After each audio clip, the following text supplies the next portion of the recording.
relationship. I'm sure we all have some good stories around that. We will talk through that, and then of course healthy boundaries. I'm going to touch on healthy boundaries now, but all right. So meeting on common ground. What are we doing here on the left? What does that look like? All right, we're doing our oath, right? So take away all this. We talked on break. We were talking about populations. We were talking about military experience. Take all that away. It starts at 4. We all signed an oath, right? We all signed up to serve our country at some point. That is something that generally we all have in common, right? So start with the basics. You're working with a fellow veteran. How many of y'all can walk into a room and you know who the veterans in the room are, right? A lot of us do. But we're also going to get into misconceptions later because not all those assumptions are correct. Which, by the way, just a side note, I love seeing all these female veterans in here. I just have to say that. When we did these trainings, 10, 12 years ago, there was 1, 2, maybe, and now we're seeing them. The rooms are filling up with female veterans. So just a shout out to all my sisters in service. Good. All right, so military culture, it is the way of life as a society. It's the way we dress, our language, our rituals. We all have a unified military culture, but as I said earlier, there's so many subpopulations within our culture, so many subcultures. Somebody give me an example of a subculture. Go ahead. Airborne, all right. I knew that was coming. Where's my crown eater? I didn't say that, no. All right, what else? What other subpopulations, subcultures do we have within the military? Submarine service. Submariners, okay. Females. Females. All right, what? Medical. Rangers, medical, all right. Space Force. All right, we do have Space Force. I've yet to, as many events as I've done, I've not seen Space Force yet, but they're coming. All right, so the reason why we talk about this, these are things that you can start conversations with your participants. These are, and I love the question that was asked at this table earlier, like about, do we match necessarily with, if it's Army, does Army have to meet with Army? Does Navy have to meet with Navy? We're going to get into those discussions because the simple answer is no. Does it help? Can it help? Absolutely. Can it also not be helpful? Absolutely, and we'll talk through that. All right, so we're jumping right into a case study. So you served honorably in the United States Army from 2012 to 22. You went to Poland, Iraq, and Djibouti. You just started to see a mentor, Tony. He's a Veterans Treatment Court participant who served 4 years on active duty. He's currently in the Army National Guard. He has 2 DUIs within the last 3 months. He's not a happy camper when he shows up to court, right? And so you get to talk to him. So I want to hear, when I ask this question, somebody that's been a mentor less than 6 months. Let me see, anybody that's been a mentor less than 6 months. Okay, I'm putting you on the spot. So, tell me about, and you can take a minute to think of it. Think of a question. This is your first interaction with this participant. Very first time you're meeting them. What can we ask them? Somebody that's been a mentor less than 6 months. You're cheating. No. No, I'm not kidding, it's a little over. Overzealous? No. Go ahead. Obviously, we're both in the same state. And what's your MOS? What you need to establish that quick relationship? Okay, great. Anybody else? Look them in the eye. Look them in the eye. Okay, that's gonna be great. That's gonna come on our communications later. What else? The one thing's not up there is, have you been downrange? So do you think that's an appropriate question for your first visit with a mentor? Well, could be why he's getting DUIs, because he has PTSD. Okay. So Or when you G- go or on your TBI. first, are you married? When you went on your first date with your wife, did you ask her her whole background and her personal details? Are you I didn't still have time to married? mess around. Is it the same one? For the past 33 years, yes. All right, well, I will say, remember, and we're going to talk about it, we're jumping a little bit ahead, but relationships take time to build. This is the first, you are just meeting this individual. You are gonna make or break your relationship in the first couple meetings. Go ahead, I'd love to hear from you. Well, first thing I would do is introduce myself. I tell them my name, I tell them what I do, and I tell them what can I do to help them. Absolutely. Start at ground level, right? We're not trying to solve their problems today. We are simply trying to introduce ourselves and let them know that we're here.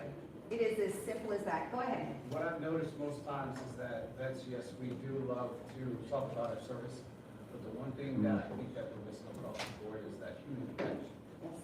That connection of interest and hobbies, right? So like what I like to do is like to identify hobbies and interests, right? So that you can break down that barrier, that wall that they have. Absolutely. Go ahead, sir. I'm a new mentor. This is my first time training thing. Okay. I, introduce myself and just say, proud of you for like choosing to go through this program, because you had a choice to not go through this program. You had a choice to serve. You're obviously here to do, the hard thing, not always the easy thing, and I'm here to support you along the way. Love it. Love it. So remember, you're building a relationship. This is something that hopefully you're going to be with this participant for 12, 18 months through this process. You've got time to get in the weeds about stuff. Today is not the day, all right? Can I? Yes, ma'am. You asked what would I ask him, Yeah. and I noticed he's done 3 tours, but he's only been in the military 4 years. So he's been through a lot. So I think the first thing I would ask him is, what do you know about the mentoring process? And what would you like to know? That's a great question. So for those that didn't hear it, the question that was posed to Tony and I. That was the mentor was up top with the 3 tours. The guy that actually is in the course doesn't mention downrange. Oh, I I see see what you're Okay. saying. But I do think that it is important that we recognize, and this Okay, gentleman thank right you. here in the front also said it, we are starting to support this relationship. So just, hey, I'm here. Because let me remind you, for those that maybe have been mentoring for a while, they may not want to meet. That first interaction, this is another check in the box that they may have to do. So keep in mind that, we might think we're pretty awesome, but they may not want to meet with us. So you may just be introducing yourself, saying hello, and I'm here when you're ready to talk. Go ahead, sir. I think the thing too is what he's trying to establish is that the person that's mentoring has an established career, they've deployed, they've done stuff, and the other person might not have done that, and that can be intimidating if you hit them with all that information about you up front. Yeah. And then that's gonna close them off because you're not. They don't need to know. Absolutely, I love that, and we're gonna move on, because we got lots more questions. But I would say to that, we're gonna talk about it in communications later. Okay, I'm gonna put on my clinical hat for 2 seconds, but I always think about, why are we saying it? Or why are we doing it? Why are we telling that information? Is it because we want to build camaraderie? Is it because, I'm sorry, as a veteran, we do this, we one-up each other. You went to Iraq, I went to Iraq, you went twice, I went 3 times. Like, that's what we do as veterans. And so we want to make sure that we're not, this is not about us, this is about them and what's going to support them in the process. There's a lot of shame, fear, and guilt in coming into a veterans treatment court for the first time. So make sure, again, if you read it, this is when you're first meeting them. This is your very first contact with them, okay? You see me? I got a question. Yep. Please don't have my time. Go ahead. So what I do whenever I first meet my mentee, one of the first things I always tell them is, one of them even said it in the graduation, is they feel like they had just like hit the bottom of the barrel. And I let them know, one of the judges when I went to school for law, is they told me that there's a rubber ball mistake and there's a glass ball mistake. You're not a glass ball, you're a rubber ball, you can bounce back. If you drop a glass ball, you can't fix it. It's like filing a motion too late or something, So you are always a rubber ball, you can bounce back, and they really grasp that. For me, I don't know. I love that. I love that. I'm not going to steal Judge Russell's thunder, but he is going to talk, I think this afternoon, about resiliency in building hope. That sounds like you're to a participant that may not see that hope. You may be the first version of hope they had in a long time. Thank you for that. And I am so sorry, I'm like blocking y'all's way over here. Yep. All right, so we just talked about, I said it earlier, I gave you the cheat sheet. I told you that all veterans our experiences are different. The reasons why we joined the military, different. The reasons why we were in the military, our experiences in the military, the way we got out of the military, very different. I always like to give the example of my own life. So myself, for me, I am a post 9/11 veteran. I was the college kid, right? My mom said my brother, he got to join the military. He joined the Army. Sorry for him. But he joined the Army. Yeah. He joined the Army right out of high school. So he went in I think 99 he went in. And my mom was like, nope, you're going to be the college kid. First generational, I was going to be college. Well, what happened when I went to college? Anybody guess? 9/11.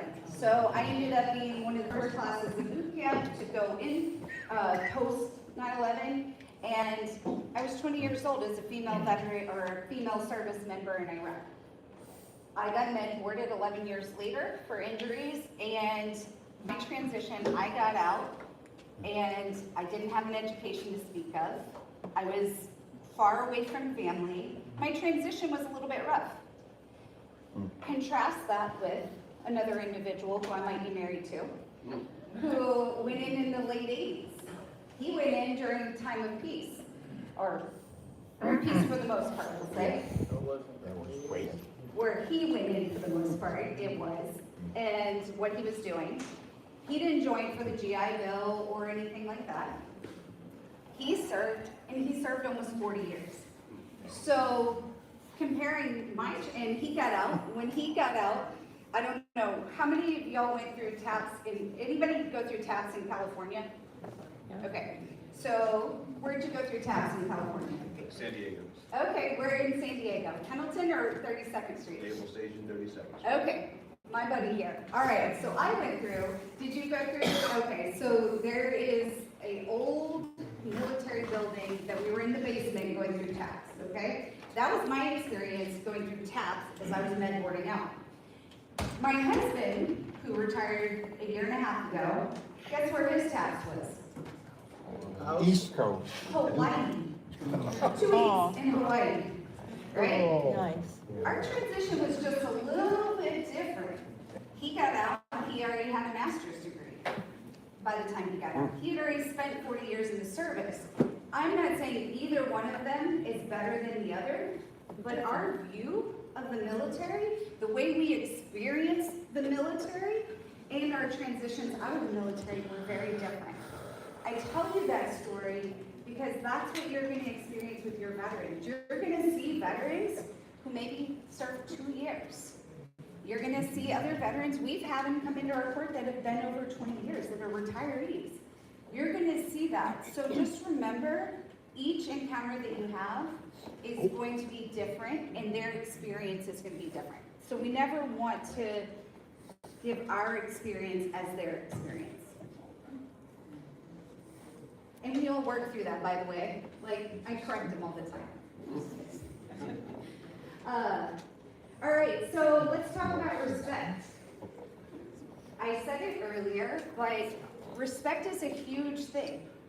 Our participants are coming in, many of them, how many of y'all seen a participant come in and their head's held down? Like they're not even looking up, right? A lot of shame, a lot of guilt. Many times they've been disconnected from their family, their friends for many, many years. And so having that baseline respect for them is going to go so far.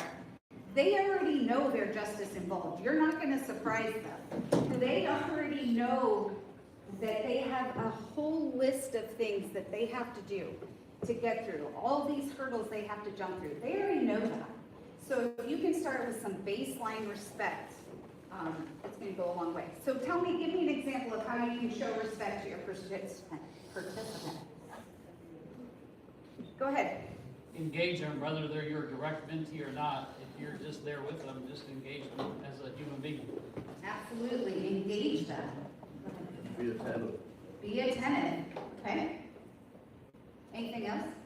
Respect their time, Respect their time. Try to Awesome. make appointments that don't interfere with their jobs and things like that. Great, so we're gonna talk about that a little bit more, about being dependable. A big part of that is being dependable. Show up when you're supposed to show up. What about just knowing their names? How simple is that? You know, Mr. Brown, it's good to see you today. You know, even if somebody said it, if they're not your participant, it's okay. Get to know the other participants. John, you know, Mr. Brown, it's really good to see you today. I'm glad you came today. You know, you look nice today. Something along those lines. Respect boundaries. Respect boundaries, that's a huge one. We'll be talking about that this afternoon. That is huge. And respect the fact that we're going to talk about pace of relationship. Not everybody's going to be an open book every day or the first day, nor do we expect them to. So just respect the pace of the relationship as well. Listen, love it. Oh, we got Sergeant Major in the house. I was wondering when you were going to get in here. I didn't see that. There's a chair up here. You want to come sit? All right, so I'm pretty sure that Sergeant Major Coker, who's walking up here, has been in, I don't know, 12 of the 13 years of training we've been doing this. Yes. All right. And he's also from California, so. I'll take you unless you're on me. All right, so let's talk about the warrior ethos for a minute. Can somebody in their own words define what warrior ethos is? Anyone? Take a stab at it? Ethos is Greek or Latin for ethics. Ethics, okay. Anybody else? The North Star. It's our North Star. I like that. It's our guidepost. It's telling us the things, you know, when you hear about, like, we all signed up doing that greater good. Mission first. You know, putting others above ourselves. You know, service above self. All right, so let's talk about this. How can, when you think about that, so these are some of the examples of warrior ethos. How can that actually help the relationship between you and your participant, your mentee? Think about ways that this might be good to help your relationship. Any thoughts? Well, common ground. I'm sorry? Common ground. Common ground, yep. One thing that we always try to do in our court is accept responsibility, right? Don't blame that, hey, this happened because of this happened, you gotta accept responsibility. Accountability, absolutely, love it. Anything else we think about? Modeling, maybe? Modeling, okay, great. What about in the back? I saw a hand. You put it back down. Did you have a? I forgot what it was, I'm sorry. It's okay, all right. So let's think on the flip side of that. Is there a time when you think about, you know, for, depending on which branch of service you are, like our core values, when you think about warrior ethos, core values, is there a time that maybe that can get in the way of your work with your participant? Go ahead, sir. Unrealistic expectations. Unrealistic expectations. I will tell you very quickly, any of our mentors I know you have, but anybody meet Jack O'Connor and Pat Welch? Do y'all know who I'm talking about? Okay. Amazing, amazing gentlemen that brought me into the fold about 15 years ago, and they are two of our Vietnam veterans that, and they would say this if they were standing in front of you today, but our mentality of pick yourself up by your bootstraps, I got through it, you can too. We've learned in the last 15 years that doesn't always work, right? And maybe like they said, everybody has different relationships, has different experiences. We want to make sure that we're not letting that mentality get in the way of helping and supporting our mentors. Somebody else? Go ahead. Well, the portion of selflessness, you now have to concentrate on yourself. That's the being mentee. Absolutely. So being able to focus on yourself. Many times as veterans, it's really easy to deal with everybody else's problems, but it's a lot harder when we actually have to address our own issues. I might be speaking from experience. Go ahead. Sometimes people with untreated or undiagnosed PTSD, or people that have a severe grudge against the military for whatever reason. Yeah. Okay, that's great. I want to hit on this really quick because I think it's something we haven't talked a lot about, and we don't generally talk about it in the professional development. but we also don't want to inadvertently re-traumatize our participants, okay? Not everybody's experience in the military was great. Not everybody's experience coming out of the military was great. So what we think may be common ground, what we may be thinking is bonding by telling you where I've been, what I've done, may be demoralizing and hard for them. You know, this comment, I know it wasn't meant this way, but, you know, did you go downrange? Well, how do you think that makes that veteran that didn't go downrange feel when you ask that question? We start back there. One thing we track in our court, we don't ask the participant this, but we have it on a spreadsheet, is what was their discharge, right? So, you know, there's a big difference between somebody who has an honorable discharge versus, you know, bad conduct discharge, right? A bad conduct discharge is, I would explain it to the court, to where a bad conduct discharge is, hey, this guy went to a court martial, right? He probably didn't leave in the best terms, he probably pushed out of school, so, you know, that's very important to know, because that'll kind of give you a gauge on how receptive they are of veterans and help. Okay, we're gonna take one more and we're gonna move on. Go ahead. Courage. That's what I was gonna say, sorry. Courage is up there too in the ethos. And it takes courage not only to be a soldier, it takes courage when you go down range. It takes courage not to go down range instead of one of those who have. It takes courage to go through the VTC program. It takes courage to face what you don't want to face every day. And so when I'm able to relate those in a relationship, every one of those requires a courage to do, doing what's right, the courage to do it when no one's looking. The greater good, the courage to put the others before you, and also cover selflessness. Morris principles, courage to not do things the crowd may do. You have to hold your own ground. So courage was what stuck out to me from all of those that I could give to my mentees, because that's exactly what they're probably lacking right now in that phase of their life. I love it. Thank you very much for that. I don't have any gold stars, but you got it, all right?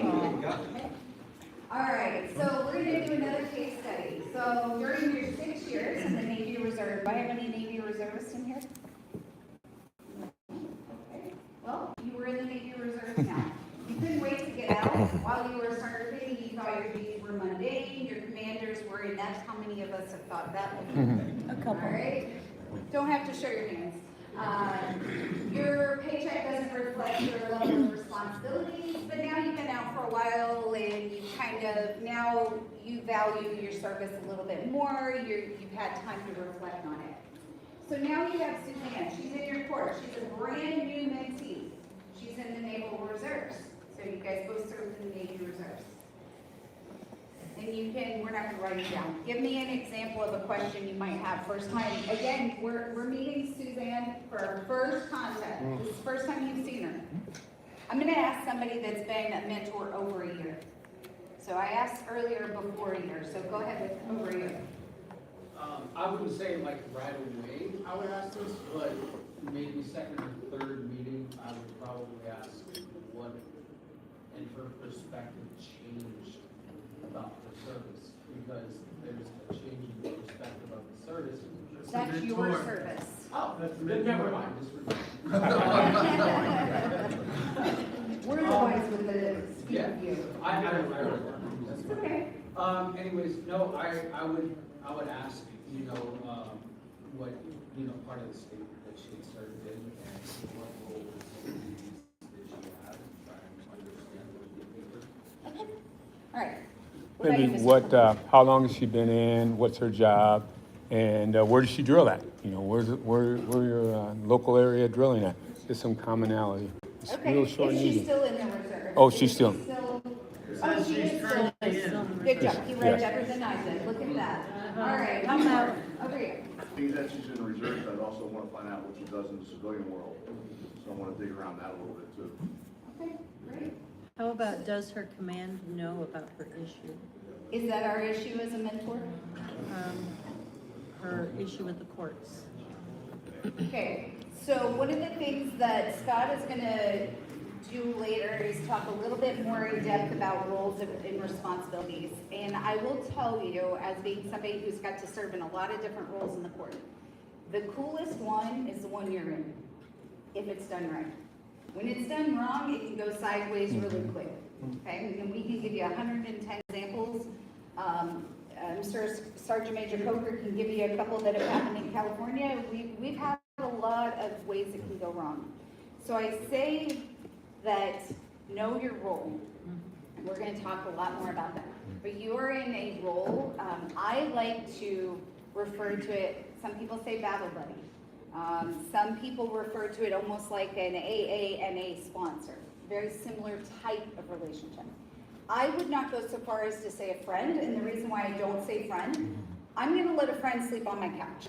I'm gonna let a friend, I might loan $50 to a friend. I'm not doing that with a mentee. So we're gonna talk about roles and boundaries, and we really need to keep healthy boundaries, and there are certain things, the question came up earlier, we may never know their whole background. It's just a fact. Some courts you will, some courts you may never know. I had a participant, I had her 9 months, I never knew what her actual offense was. And it did not impact our relationship whatsoever. You may know. So knowing that that's not a part of the relationship. So there are things that we're gonna talk about role specific, and staying in our lane. Go ahead. I was just asking the most simple question, how was your day? I love it. Go back to the basics. How was your day? Hey, let's not forget, court's scary. Some of us get so like neutralized to it because we've been in court so much that being in court for the first time can be really scary. So how was your day? This can be overwhelming. How's your day going? As a male mentor, are you comfortable with me being your mentor? Ooh, that's Or would you good. prefer a female mentor? That's good.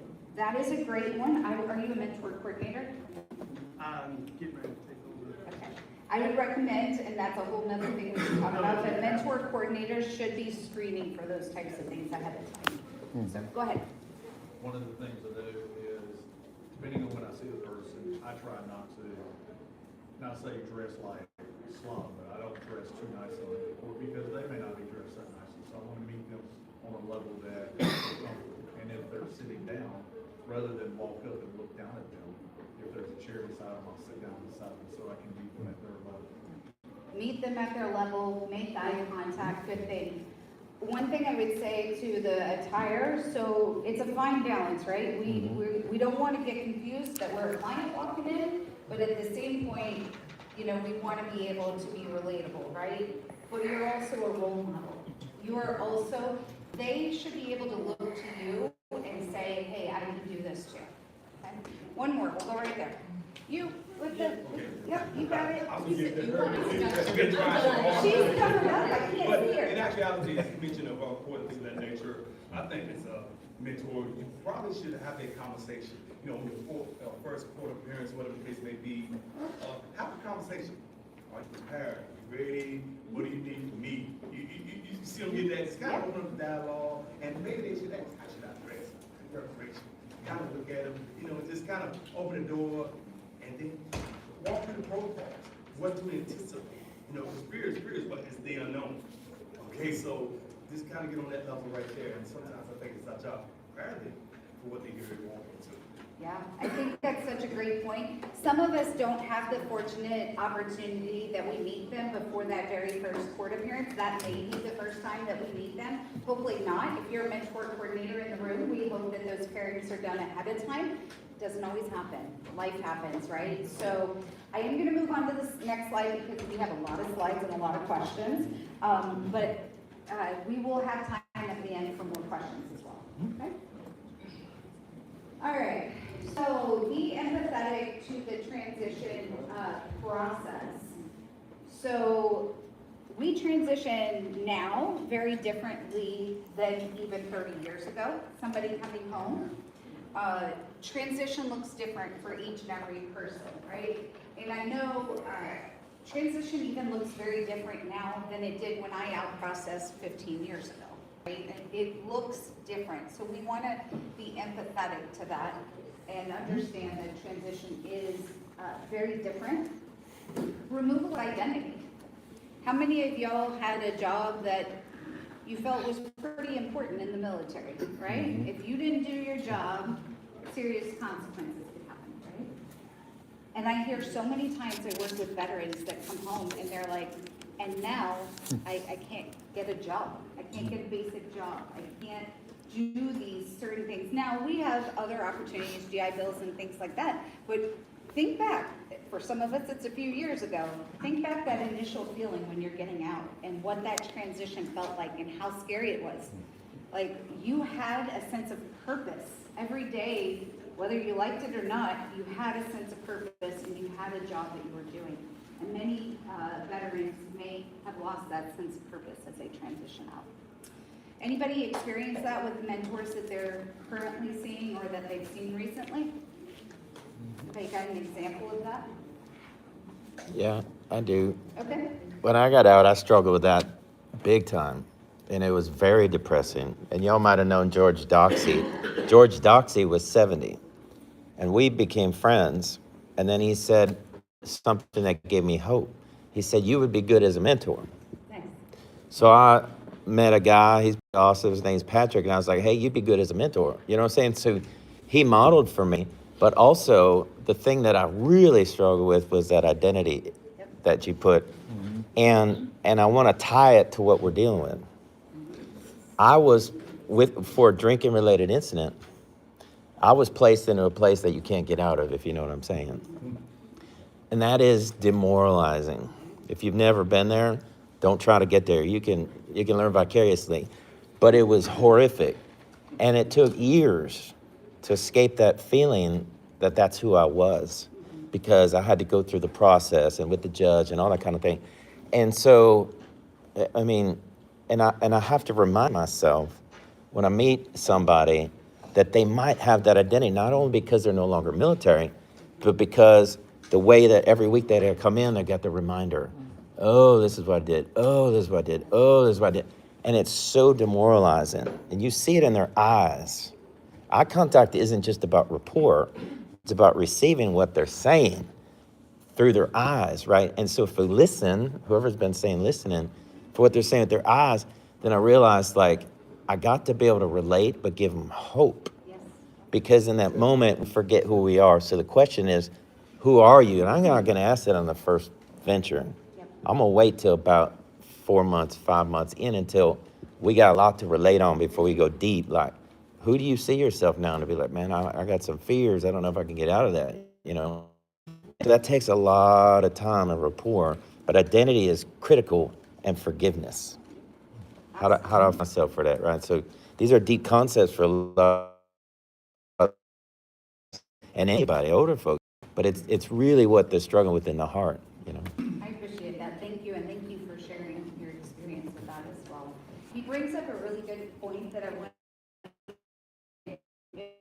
I'm a clinician, and we get so many labels slapped, whether it's PTSD, whether it's, you know, our diagnosis, whatever it is, combat veteran, whatever those identifiers, we get a lot of labels slapped on us, right? And then, if you're in the justice system, you get more labels slapped on you. It's really easy to lose your identity in there when the rest of the world is throwing a lot of labels on you, right? So we want to make sure that we're not doing that as well.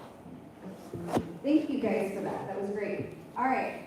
So this talks about change. And I mentioned earlier, Judge Russell's going to be in here later. He talks about, if you've been around vet courts for any amount of time, we talk about changing people, places, and things, right? Those are the 3 things. In order to not see you in our court again, you got to change the people you're hanging out with, you got to change the places that you're going, and the things that you're doing. Those are the 3 things that we really want to focus on. But damn, change is hard, right? Oh, wait, that's a different person, sorry. Darn, change is hard, all right? So, change is really hard. Think about if some of our veterans, they're not newly transitioned. Some of them have been living a life that isn't exactly great for the last, 5, 7, 10 years. And we're asking them to come into the court, be accountable, and change everything that they're doing. Change the people they're hanging out with. How hard do you think that is? Really hard. Okay. So normally we do this little exercise, you brush your teeth with your right hand if you're right-handed. Tomorrow try to brush it with your left and see how hard it is, right? What I find that difficult. Yeah. But I like doing it just with a piece of paper. If you're unless you're ambidextrous, you don't count in this one. But if you're right-handed, try to write your name with your left hand. That teeny tiny task, pretty hard if you do it. Imagine coming into a setting where everything about what you're doing in life, and maybe for many years, has to change, and change quickly. It's very hard, so we want to have empathy towards that. Yes? Okay, what I want to say fits in right in here.